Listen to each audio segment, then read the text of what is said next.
1854 chegou o reverendo Calley, fundou a igreja congregacional, a igreja fluminense. Em 1859 chegou Simonton, a igreja presbiteriana. E em 1866 os metodistas voltaram. Os batistas chegaram em 1880. Os pentecostais vão comemorar em 2010 100 anos de presença no Brasil. Essa história, mas quantos dos nossos antepassados tiveram que pagar um alto preço para que hoje nós pudéssemos ter essa porta aberta? A minha avó se converteu há quase 100 anos atrás. Claro que ela está falecida há alguns anos. A minha avó se converteu na igreja metodista de Petrópolis. E ela dizia que muitas vezes, na hora que terminava o culto, quando eles saíam da igreja, eles escorregavam no degrau, porque o pessoal tinha passado cedo nos degraus da igreja, para que os crentes, ao saírem, fossem caindo um atrás do outro.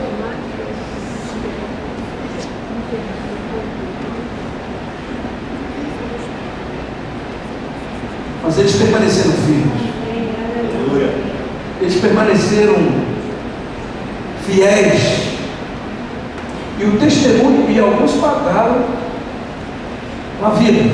Eu ontem contava com um grupo de irmãos aqui que, conversando com um pastor pentecostal lá no Nordeste, muito meu amigo, o Carlos Queiroz, filho de pastor pentecostal, disse que o pai dele, lá por volta de 1930 e pouco, foi pregar numa cidadezinha lá do Nordeste. Quando ele chegou, ele já estava sendo esperado. Na entrada da cidade, o pessoal de carrucho na mão parou e perguntou: o senhor veio pregar evangelho aqui? Ele disse: sim. E o senhor vai falar mal de Nossa Senhora? Aí ele disse assim: eu falar mal da mãe do meu Salvador? De forma alguma. Aí então pode entrar. Pessoal de carrucho não. Eu estou trabalhando nos arquivos da Igreja Metodista. O professor Rui Jorge Gilberto, reitor da nossa faculdade de teologia, me pediu para organizar o arquivo, e tenho lido alguns testemunhos de pastores do passado, né? Pastores que tiveram que fugir no meio da noite para não perderem as suas vidas, porque a multidão enfurecida queria matar o pastor. E nós hoje temos a graça, temos a liberdade de pregar, porque esses homens e mulheres foram fiéis ao Senhor Jesus. A igreja é muito maior do que nós. E a igreja não é somente um somatório de nós. Nessa passagem que nós acabamos de ler, estão alguns dos elementos mais importantes do ensino de Jesus sobre a igreja. É interessante que Jesus começa esse diálogo com seus discípulos perguntando: que diz o povo? Que diz as pessoas? Que diz a gente ser o Filho do Homem? Anos atrás nós fizemos em São Paulo um seminário, os seminários evangélicos do Brasil se reuniram para discutir quem é Jesus no Brasil. E nós elencamos uma série de frases que as pessoas dizem ser Jesus. Ainda hoje, muito difícil que a maioria das pessoas tenha uma clareza de quem é Jesus. E depois de os discípulos de Jesus terem convivido com ele algum tempo, Jesus volta para eles e pergunta: e vós, quem dizeis que eu sou? E Pedro, tomando a frente, diz: tu és o Cristo, o Filho do Deus vivo. Tu és o Cristo, o Filho do Deus vivo. Essa é a confissão de fé primeira dos cristãos. Jesus Cristo é o Cristo, Jesus é o Cristo, o Filho de Deus vivo. E Jesus volta-se para ele e diz: sobre esta pedra edificarei a minha igreja, e as portas do inferno não prevalecerão contra ela. Então, sei quantos dos irmãos e das irmãs têm acompanhado o momento difícil que muitos cristãos estão passando na Índia. Numa determinada região da Índia, os cristãos estão sendo perseguidos de forma cruel. Milhares e milhares de cristãos têm sido obrigados a abandonar suas casas, suas vilas e fugirem para outras regiões onde eles podem ter maior proteção.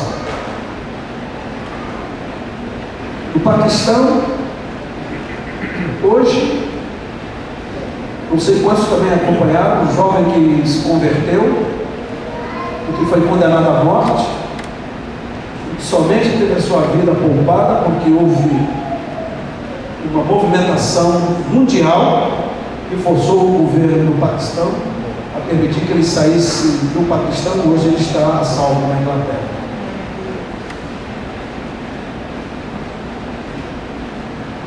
Eu creio que muitas pessoas, quando leem esse texto, interpretam de maneira equivocada. Pensam que as portas do inferno prevalecendo contra a igreja, é como se as portas do inferno quisessem invadir a igreja. Mas não é esse o sentido do texto. É exatamente o contrário. A igreja que está derrubando as portas do inferno. Não somos nós que estamos na defensiva. Nós estamos avançando. E toda vez que a igreja está na defensiva, a igreja é derrotada, porque nós não fomos chamados para isso. Nós fomos chamados para estarmos na dianteira, avançando. A iniciativa está conosco, porque o Senhor está conosco. O Senhor Jesus disse: e as portas do inferno não prevalecerão, as portas do inferno não poderão conter o avanço da igreja. Porque a igreja não é somente uma instituição humana. É claro que ela é uma instituição humana, é claro que ela é formada por pessoas como nós, falíveis, mas a igreja é mais do que isso. A igreja nasceu no coração de Deus, quando ele enviou Jesus Cristo ao mundo. E Jesus Cristo diz: esta igreja, as portas do inferno não prevalecerão contra ela.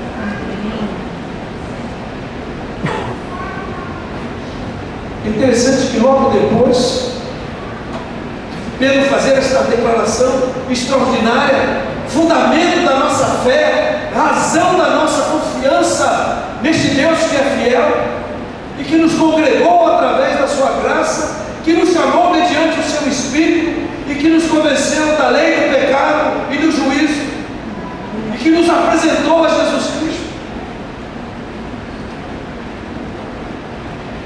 Esse mesmo Pedro, que há pouco tinha ouvido da boca de Jesus as palavras: bem-aventurado és tu, Simão Barjonas, é o mesmo Pedro que vai receber a régua de Satanás. Essas duas dimensões terríveis da igreja: de um lado o fundamento divino, por outro lado a fragilidade humana. Por isso que a Bíblia diz: aquele que está em pé, olhe, não cai. Porque todas as vezes quando nós